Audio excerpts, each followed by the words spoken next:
Sir, child పోర్న్‌పై supreme court కొరడతో కొట్టినందువలన ఏమైనా మార్పు వస్తుందా సార్? నమస్కారం అండి. ఇది చాలా ముఖ్యమైనటువంటి ఒక ఆలోచించాల్సినటువంటి సమయము, విషయం. అయితే సుప్రీంకోర్టు తీర్పు ప్రకారం పసిబిడ్డలపై, ముఖ్యంగా బడులకెళ్ళే పిల్లలపై, చిన్నారులపై లైంగిక అకృత్యాలు ఎక్కువైపోయినాయి.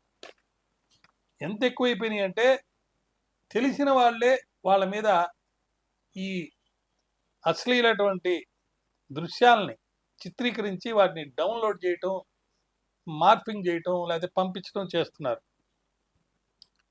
ఈ లైంగిక అకృత్యాలు అధికమవుతున్న ఈ పరిస్థితుల్లో సుప్రీంకోర్టు వారు చారిత్రాత్మక తీర్పు ఇచ్చారు.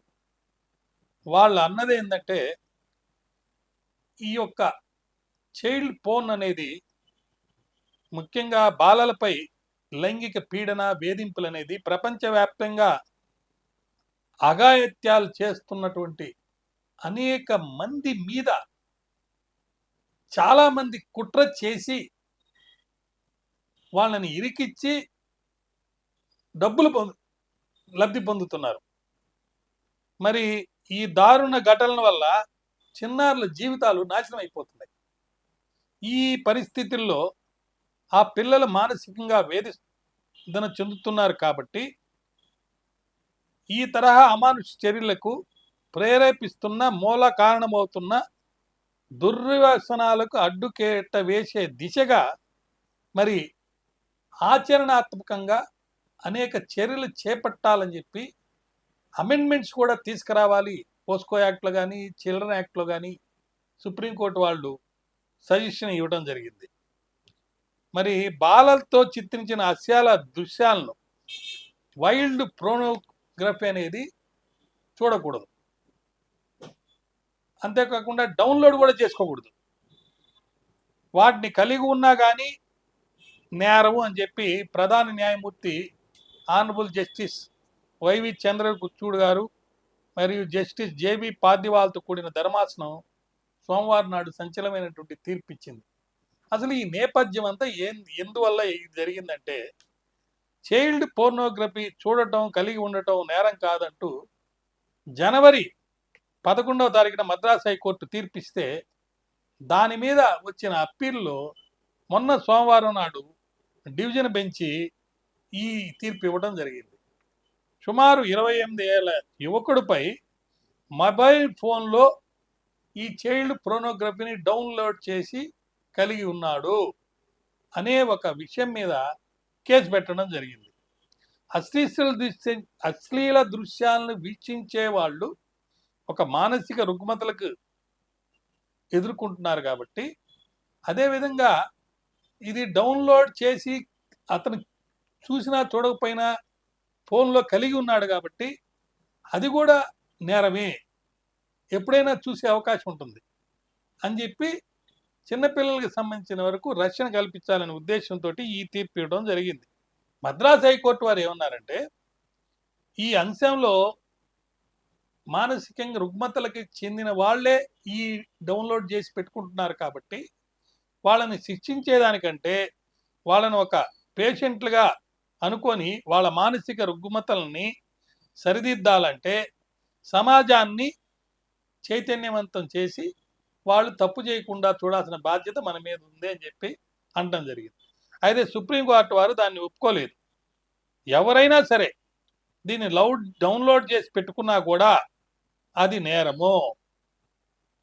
అందువల్ల కింద కోర్టు ఇచ్చిన తీర్పును రద్దు చేయడం మినహా మరో మార్గం లేదని చెప్పడం జరిగింది. దానికి ముఖ్య కారణం సెక్షన్ 30లో డౌన్లోడ్ చేసుకుంటే కూడా అది నేరం అని చెప్పి ఆ యాక్ట్లో ఉంది. కాబట్టి దాని ప్రకారం సుప్రీంకోర్టు వారు తీర్పు ఇవ్వడం జరిగింది.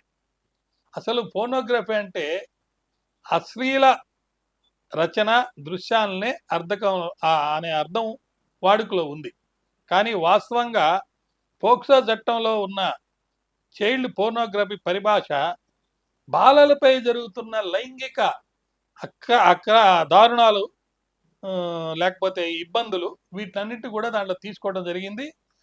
వాటి తీవ్రతను కూడా ఆ యాక్ట్లో సరిగా ప్రతిబింబించడం లేదు కాబట్టి ఆ పరిభాషను మార్చివేయాలని, ఇకపై చైల్డ్ పోర్నోగ్రఫీ అనడానికి బదులుగా చిన్నారులపై లైంగిక పీడన దుర్వినియోగ అంశము అని ఆ యాక్ట్ని అమెండ్ చేసుకొని వ్యవహరించాలని చెప్పి పార్లమెంటుకు కూడా సూచించడం జరిగింది.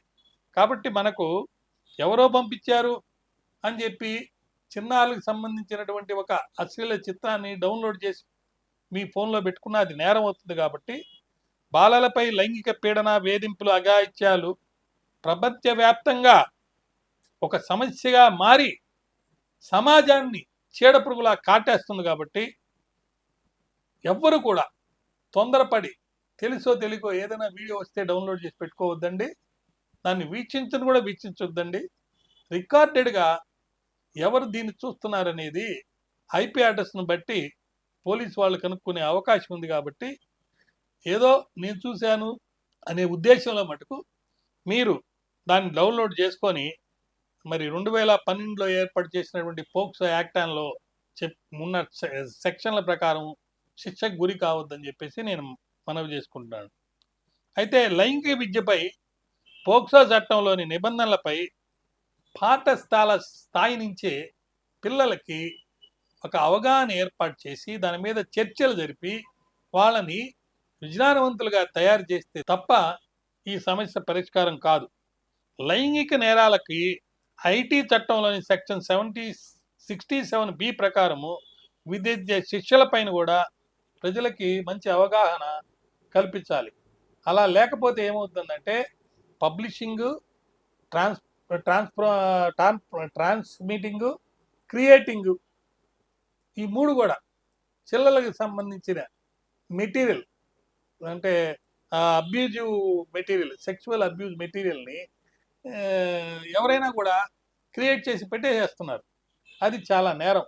కాబట్టి అందరినీ ఎడ్యుకేట్ చేయాల్సిన బాధ్యత మరి మీద ఉందని చెప్పి ఈ తీర్పులో చెప్పడం జరిగింది. మద్రాస్ హైకోర్టు జస్టిస్ వెంకటేశం గారు ఇచ్చిన తీర్పులో ఆయన ఈ వ్యక్తి అంటే ముద్దాయి పిల్లవాడిని వాడటం కానీ పిల్లవాడిని పోర్నోగ్రఫికల్ పర్పస్ కోసం వాడటం కానీ జరగలేదు. కాబట్టి మోరల్గా అతను చేసిన తప్పైన చట్టం రీత్యా అతన్ని శిక్షించే అవకాశం లేదని చెప్పారు. కానీ దాన్ని సుప్రీంకోర్టు వారు మరి అంగీకరించలేదు. అదేవిధంగా హెచ్ఎస్ పూకీలా అని ఒక అడ్వకేటు కొన్ని ఎన్జిఓస్ తరపున వాదించేటప్పుడు దీంట్లో పోస్కో యాక్ట్లో ఉన్నటువంటి కొన్ని ఇబ్బందుల్ని, ఐటీ యాక్ట్లో ఉన్న కొన్ని ఇబ్బందుల్ని, కష్టాల గురించి క్లియర్గా చెప్పినప్పుడు సుప్రీంకోర్టు వారు మరి national commission for protection of children rights NCPCR కి అపీర్ అవుతున్నటువంటి అడ్వకేట్ స్వరూపమా చతుర్వేది అని ఆయన చెప్పినటువంటి కంటెన్షన్స్ని అంగీకరిస్తూ మరి కింద కోర్టు ఇచ్చిన తీర్పుని రద్దుపరచడం జరిగింది. అందువల్ల చైల్డ్ పోర్న్పై సుప్రీంకోర్టు ఇచ్చినటువంటి కొరడా వల్ల చాలా వరకు సమాజంలో భయం అనేది చాలామంది మైండ్స్లో వస్తుంది. అదేవిధంగా మరి సుప్రీంకోర్టు చెప్పినటువంటి గైడ్లైన్స్ని లేదా నిబంధనల్ని పాటిస్తూ పార్లమెంట్లో తగు అమెండ్మెంట్లు తీసుకురావటం, సమాజంలో చిన్నపిల్లలప్పటి నుంచే సెక్స్ ఎడ్యుకేషన్ గురించి చైతన్యపరిచే విధంగా పాఠాలను కనుక చేయగలిగితే తప్పకుండా ఈ కొరడా దెబ్బ కొంతైనా పనిచేస్తుందని నేను భావిస్తున్నాను. నమస్కారం. మరిన్ని అప్డేట్స్ కోసం మా కాయ్ టీవీని సబ్స్క్రైబ్ చేసుకోండి. మా వీడియో కనుక మీకు నచ్చినట్లయితే లైక్ చేయండి, షేర్ చేయండి. మీ విలువైన అభిప్రాయాలను కామెంట్ బాక్స్లో తెలియజేయండి.